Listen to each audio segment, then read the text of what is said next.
Officer James Thompson had been driving through the quiet streets of Millbrook for what felt like hours that Tuesday evening. The sun was setting behind the small houses, painting the sky in soft orange and pink colors. After 15 years of being a police officer in this peaceful town, James knew every street, every corner, and most of the people who lived here. James had always loved this time of day. The children were inside having dinner with their families, and the streets were calm and quiet. It reminded him of his own childhood in this same town, when life seemed simpler and safer. As he drove down Elm Street, something caught his attention. A black SUV was moving much faster than it should in this residential area. The speed limit here was only 25 miles per hour because so many children lived on this street. James watched as the SUV weaved slightly between the lanes. As if the driver was not paying attention, James turned on his patrol car's lights and followed the SUV. The driver seemed to notice him right away and started driving even more strangely. The car slowed down, then sped up again, then slowed down once more. James could see the driver looking in the rearview mirror over and over again. This was not normal behavior. In his 15 years as a police officer, James had made thousands of traffic stops. He knew when someone was just running late or when someone was nervous about getting a ticket. But this felt different. This felt wrong. The SUV finally pulled over near the old oak tree on Maple Street. James had always liked this spot. The tree was over 100 years old, and many couples had carved their initials in its bark over the years. It was a symbol of love and permanence in their little town. James parked his patrol car behind the SUV and took a deep breath. He always said a small prayer before getting out of his car, especially when something felt unusual. His wife Mary had taught him to do this years ago, before their divorce. Even though they were no longer married, he still followed this habit. As James walked toward the SUV, he noticed several things that made him more alert. The driver was a middle-aged man with brown hair, and he was sweating heavily even though the evening air was cool and comfortable.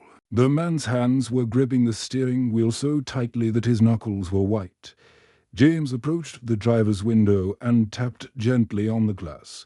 The man rolled down the window, and James could see that his eyes were red and he looked very tired. "Good evening, sir," James said in his calm, professional voice that he had used thousands of times before. "I stopped you because you were driving above the speed limit in a residential area.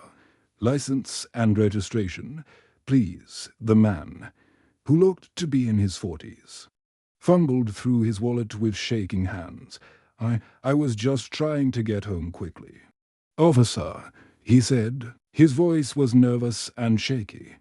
"I'm sorry about the speed. I didn't realize I was going so fast."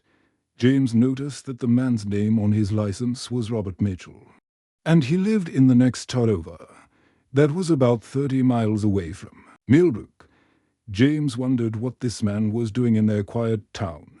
"Mr. Mitchell," James said, "is there a reason you're in such a hurry tonight?" Robert's eyes darted around nervously.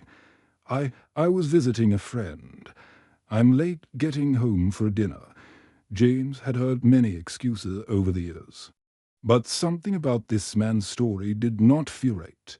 The way Robert avoided eye contact and the way his hands continued to shake made James more suspicious.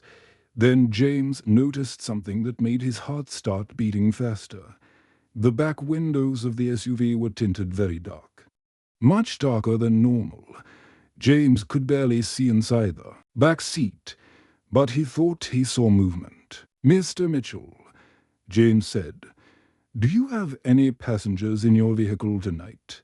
Robert's face went pale. No passengers, just me." But James was sure he had seen something moving in the back seat. His police training told him to. Investigate further. He walked round to the back of the SUV and looked more carefully through the dark windows. What he saw made his blood run cold and his heart nearly stopped beating. There, in the back seat, sat a small girl with blonde hair and frightened blue eyes. She was wearing a school uniform and holding a small teddy bear. James recognized her immediately. This was Lucy Williams, the 7-year-old who had been missing for 2 days. Her picture had been all over the local news and on missing person posters throughout the town. James felt his hands begin to tremble, but he kept his voice steady and calm. "Sir, I need you to step out of the vehicle right now." James felt his heart pounding in his chest as he tried to stay calm. He knew he had to act quickly but carefully. The little girl in the back seat was depending on him to do everything right. With one hand still on his gun, James reached for his radio with the other hand. "Dispatch, this is Officer Thompson," he said, speaking as clearly as possible even, though his voice wanted to shake. "I need immediate backup at Maple Street near the old oak tree. I believe I have found Lucy Williams, the missing child from 2 days ago." The voice on the radio responded immediately. "Copy that, Officer Thompson. Backup is on the way. Do you need medical assistance?" James looked at the little girl through the window. She appeared to be physically okay, but he could see the fear in her eyes. "Send an ambulance just to be safe," he said into his radio. "And please contact Detective Miller right away." Robert Mitchell was still sitting in the driver's seat, but now his hands were shaking even more than before. "Officer, I can explain." He started to say double quotes, "Please step out of the vehicle slowly and keep your hands where I can see them," James said firmly. He had been trained for situations like this. But his heart was beating so fast he could hear it in his ears. Robert got out of the car slowly. James quickly put handcuffs on him and made him sit on the grass beside the road. "You have the right to remain silent," James began, reading Robert his rights while keeping one eye on the little girl in the back seat. After Robert was secured, James opened the back door of the SUV very gently. The little girl looked up at him with wide, frightened eyes. Her blonde hair was messy, and her school uniform was wrinkled like she had been sleeping in it. She was holding a small brown teddy bear so tightly that her knuckles were white. James knelt down so he would be at the same level as the little girl. He wanted to seem less scary to her. "Hello there," he said in the softest voice he could manage. "Are you Lucy Williams?" The little girl nodded slowly, and tears began to roll down her cheeks. "I want my mummy," she whispered. Her voice was so quiet that James had to lean closer to hear her. James felt his heart break into pieces. He had a daughter of his own named Emma, who was 7 years old. Just like Lucy, Emma lived with his ex-wife in the next town, and James saw her every weekend. Looking at Lucy made him think about Emma and how scared he would be if something like this happened to her. "You're safe now, sweetheart," James said gently. "My name is James, and I'm a police officer. We are going to take you home to your mummy very soon." In the distance, James could hear the sirens of the backup police cars coming toward them. The sound seemed to frighten Lucy even more, so James moved closer to her. "Those are my friends coming to help us," he explained. "They're going to help me take you home." Within just a few minutes, 2 police cars and an ambulance arrived at the scene. Detective Sarah Mitchell got out of the first car and walked over to James. She was an experienced detective who had been working on Lucy's missing person case since it started. "Is this really her?" Detective Mitchell asked quietly. James nodded. "I'm certain it's Lucy Williams. She matches the description perfectly." Detective Mitchell took over dealing with Robert while James stayed with Lucy. He took off his police jacket and wrapped it round her small shoulders. The jacket was much too big for her, but it seemed to make her feel more secure. "Are you hurt anywhere?" James asked Lucy, "Does anything hurt on your body?" Lucy shook her head. "I'm just scared." She said, "And I'm hungry."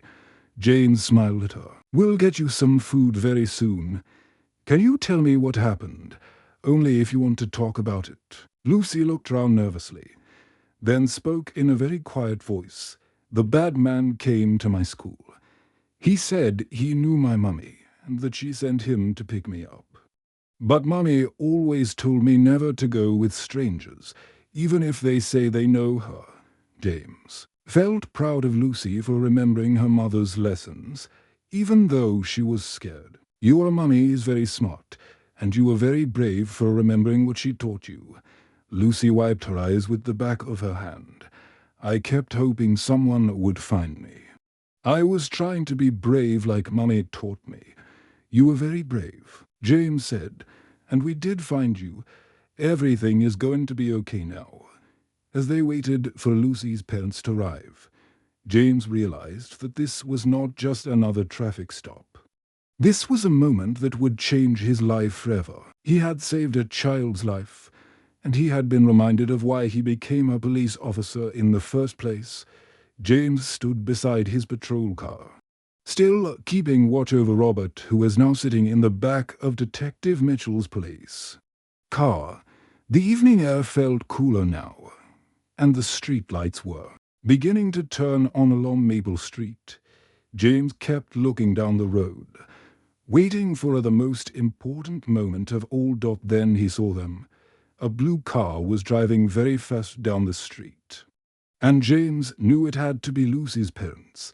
The car pulled over quickly, and two people jumped out before it had even stopped completely. The woman ran toward them first. She had the same blonde hair as Lucy, and James could see the fear and hope mixed together in her eyes. Behind her, a tall man with dark hair was following, and James could see that both of them had been crying. "Lucy!" The woman cried out. "Oh my God!" "Lucy!"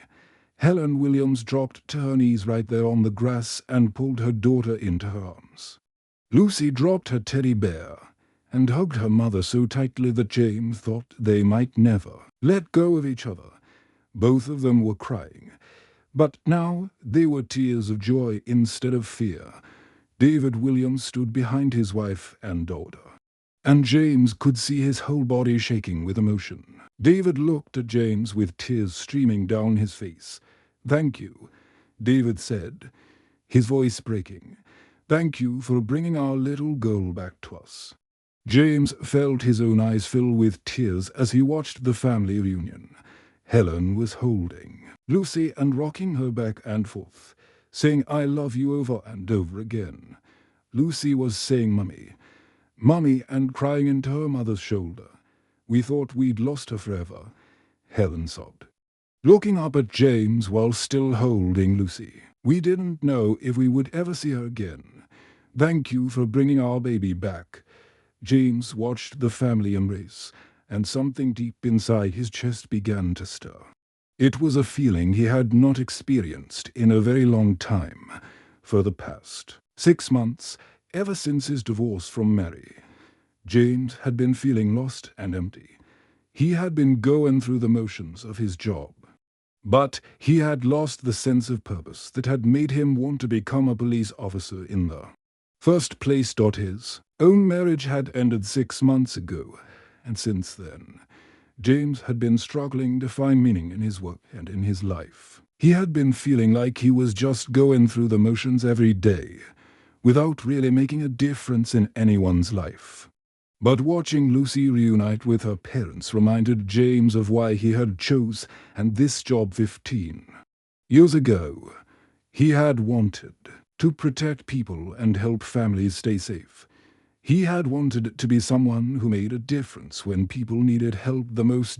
An hour later, James found himself at Millbrook General Hospital. Lucy was being examined by doctors to make sure she was not hurt in any way.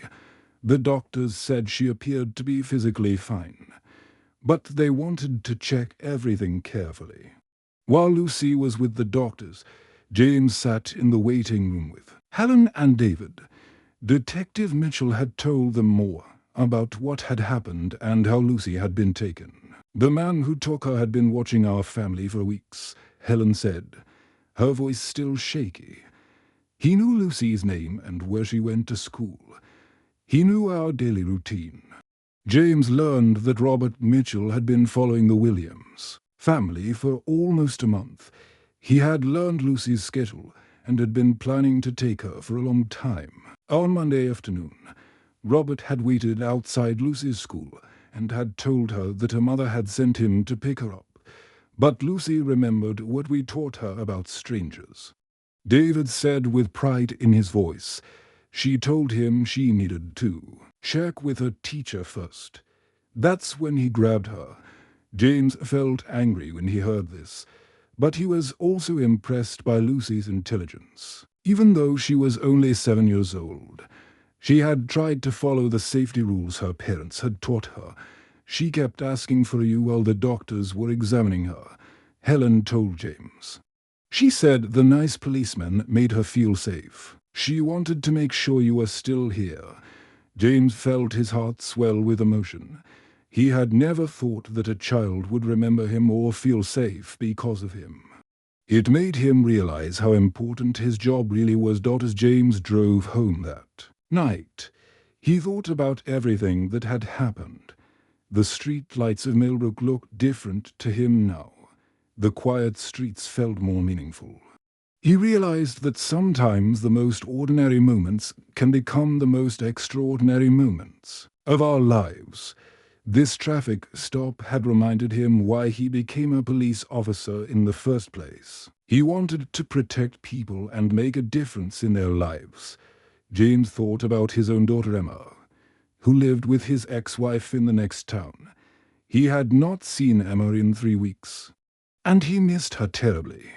Tomorrow, he decided, things would change.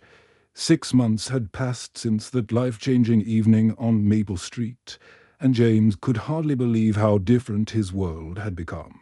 The rescue of Lucy Williams had indeed made him something of a local hero in Millbrook, but that was not what mattered most to him.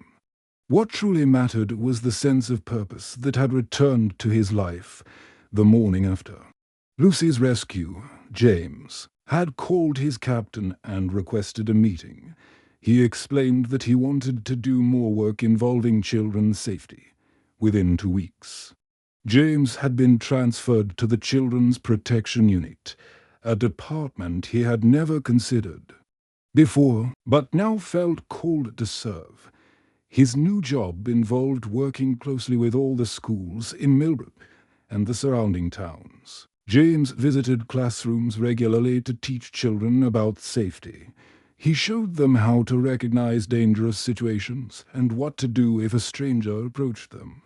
The children always listened carefully to his lessons, and many teachers told him that his visits made a real difference. James found this work much more meaningful than his regular patrol duties had been. Every time he saw a child raise their hand to ask a question about safety, he thought about Lucy and how her parents' lessons had probably saved her life. The most important change in James's life was his relationship with his own daughter Emma.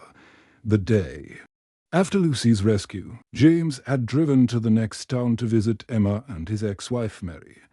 He had apologized for not being a better father and had promised to be more present in Emma's life. Now, 6 months later, James spent every weekend with Emma.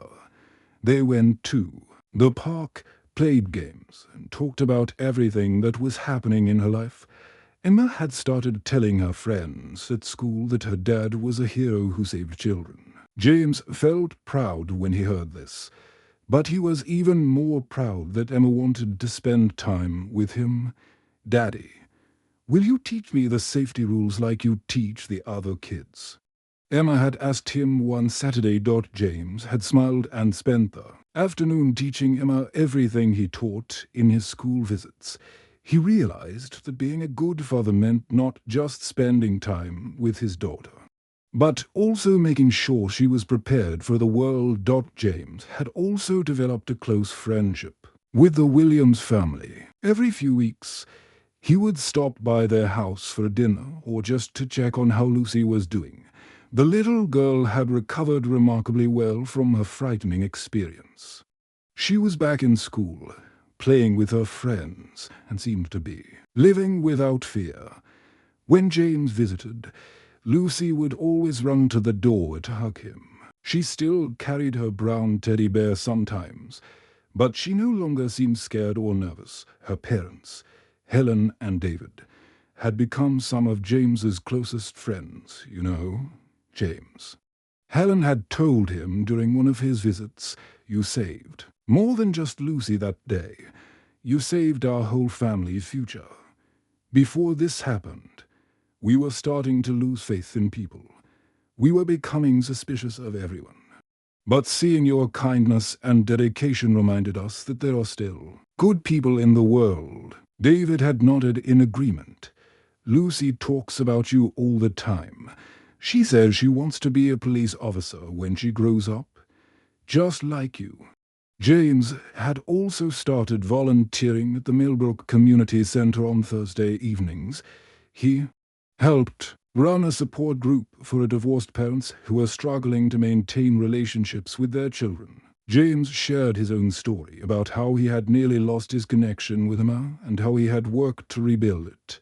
Many of the parents in the group were going through similar struggles. They felt guilty about their divorces and worried that their children would grow up without strong relationships with both parents. James helped them understand that being divorced did not mean being a bad parent, and that it was never too late to start over. The key is to focus on the time you do have with your children. James would tell the group, "Make every moment count. Show up when you say you will. Listen to them. And most importantly, let them know that you love them no matter what." James discovered that helping other people heal was helping him heal too. When he listened to other divorced fathers talk about their pain and confusion, he realized that he was not alone in his struggles. When he offered advice and support to others, he felt like he was making a positive difference in the world. The man who had taken Lucy, Robert Mitchell, was now serving a 20-year prison sentence. The trial had been difficult for the Williams family, but they had gotten through it together. James preferred to focus on the positive outcomes rather than dwelling on the evil that Robert had tried to. Lucy herself had become wise beyond her 7 years. During one of James's visits, she had said something that surprised everyone. "Sometimes bad things happen so good things can follow." She had told James while they were playing in her backyard. James had smiled, knowing she was absolutely right. 1 year had passed since the Tuesday evening that changed everything. James stood in the familiar hallway of Millbrook Elementary School, holding his safety presentation materials and looking at the classroom door in front of him. Today was special because he was visiting Lucy's school, the same school where she had been taken a year ago. The principal, Mrs. Anderson, had invited James to speak to the second-grade classes about safety. James had done these presentations at many schools over the past year, but this one felt different. This was where Lucy's story had begun, and now it was where her healing continued. James walked into the bright classroom filled with 7- and 8-year-old children. The walls were covered with colorful drawings and alphabet letters. The children sat on the carpet in a circle, looking up at him with curious eyes. "Good morning, everyone," James said in his friendly voice. "My name is Officer James, and I'm here to talk to you about staying safe." As James looked round the room, he spotted Lucy sitting in the front row.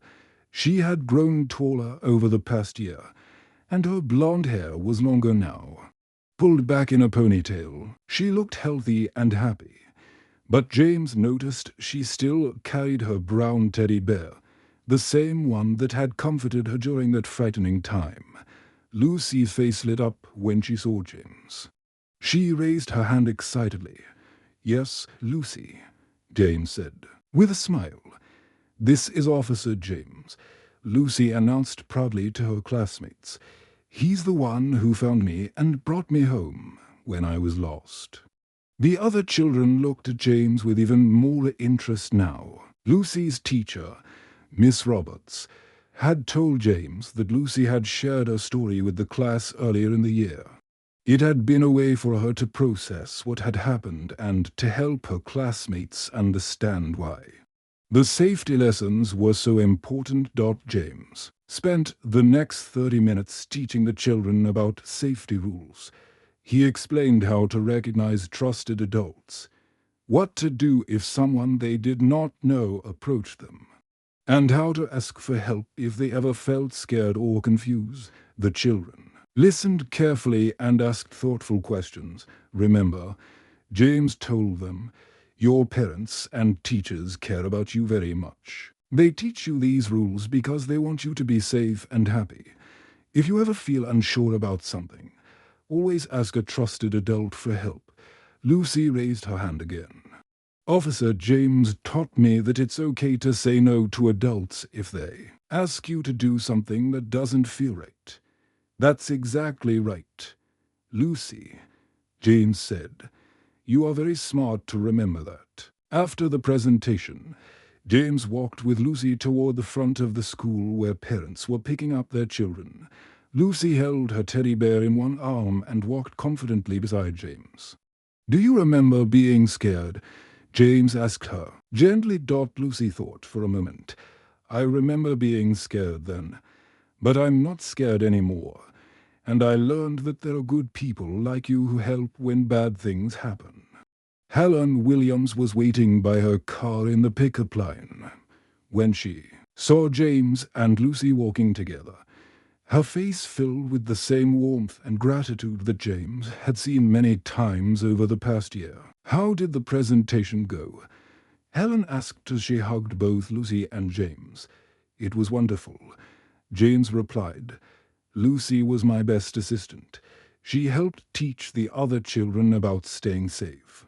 Helen looked at James with tears in her eyes. You know, James, I think you were meant to be on that road that evening. Some people believe in fate.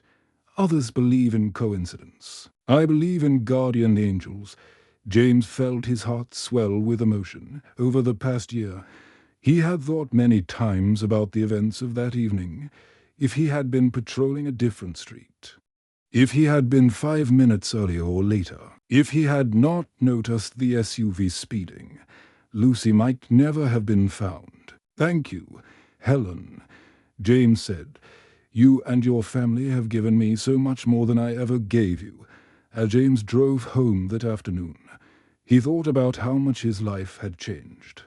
He had a stronger relationship with his daughter Emma, who was now 8 years old and still proud to tell people that her dad was a hero.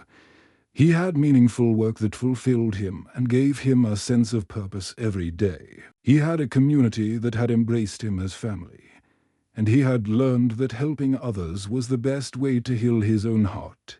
James drove past the old oak tree on Maple Street, the place where everything had changed. He slowed down and said a quiet prayer of gratitude for all the good things that had come from that one evening. Sometimes the most routine moments become the most important ones in our lives. Sometimes helping others helps us find ourselves, and sometimes what seemed like an ordinary traffic stop can restore our faith in humanity and remind us that we are all connected in beautiful, unexpected ways. Life had taught James that being in the right place at the right time was not about luck. It was about purpose, and it was about being ready to do the right thing when the moment comes. The end.